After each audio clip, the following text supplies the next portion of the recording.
नमस्कार। आज हम एक बड़ी ही दिलचस्प और थोड़ी थोड़ी मुश्किल कहानी पर बात करने वाले हैं।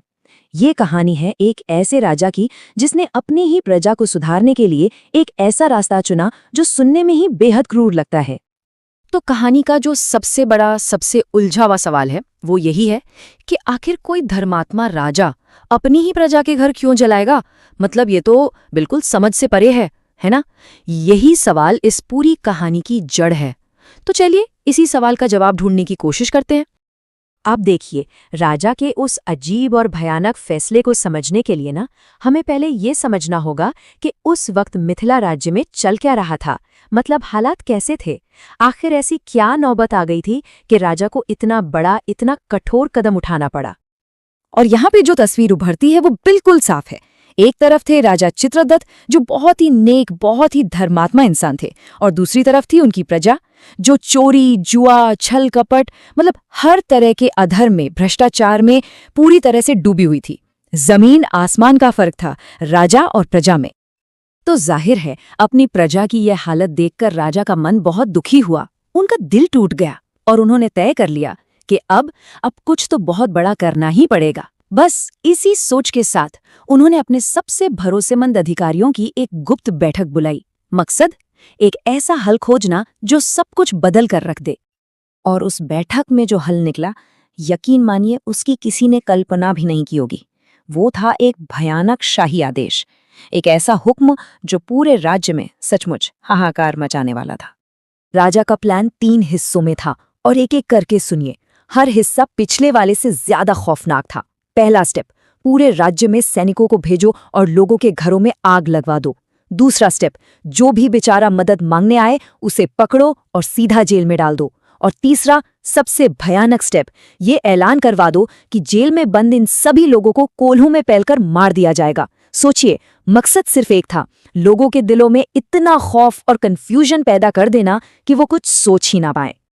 जरा उस मंजर की कल्पना करके देखिए, लोग अपने घरों को धूं-धूं करके जलते देख रहे हैं, वो दर्द से, हैरानी से चिल्ला रहे हैं, उन्हें यकीन ही नहीं हो रहा था। मतलब उनका अपना राजा जो उनका रक्षक था, वो ही उनकी इस बर्बादी की वजह कैसे बन सकता है, ये तो सोचा भी नहीं जा सकता। लेकिन इस भयानक दुख और तकलीफ का एक ऐसा असर हुआ जिसकी किसी ने उम्मीद नहीं की थी। लोगों के बर्ताव में, उनके रहन-सहन में एक हैरान कर देने वाला बदलाव देखने को मिला। और यहीं पर इस कहानी का जो सबसे गहरा, जो फिलोसॉफिकल पॉइंट है, वो सामने आता है।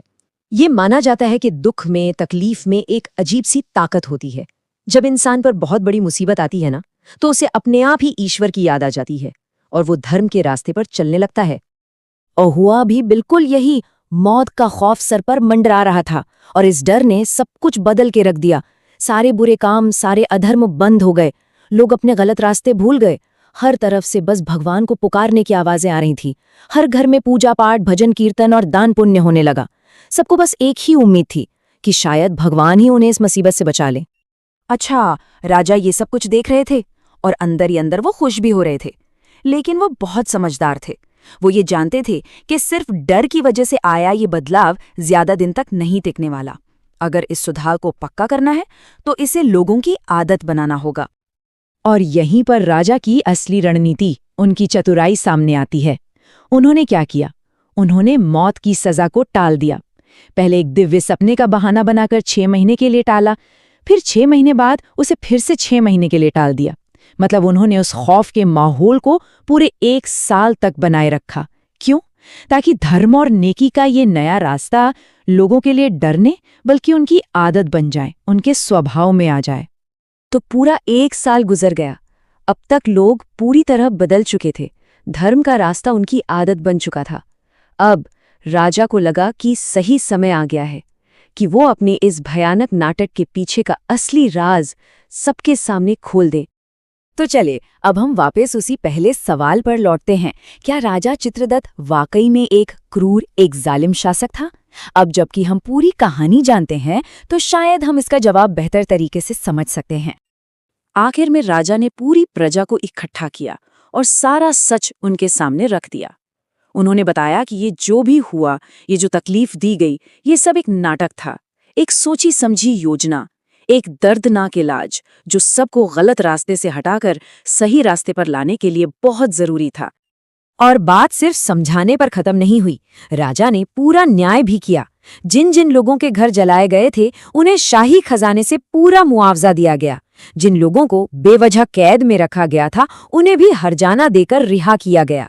तो ये साफ था, ये कोई सजा नहीं थी, ये समाज को सुधारने का एक बहुत ही कठोर, एक रैडिकल तरीका था। तो आखिर में हुआ क्या? लोगों ने थोड़े समय की तकलीफ तो सही, लेकिन उसके बदले में उन्हें जो मिला वो अनमोल था। उन्होंने अपनी बुरी आदतों के जहर से छुटकारा पा लिया था और बदले में उन्हें मिला धर्म का वो कल्प वृक्ष जो हमेशा सुख और शांति देता है। और ये कहानी हमें एक बहुत गहरे, एक बड़े सवाल के साथ छोड़ जाती है। क्या पता कभी कभी हमारे अपने जीवन में जो बड़ी बड़ी मुश्किलें और तकलीफें आती हैं उनके पीछे भी कोई ऐसा ही बड़ा मकसद छिपा हो।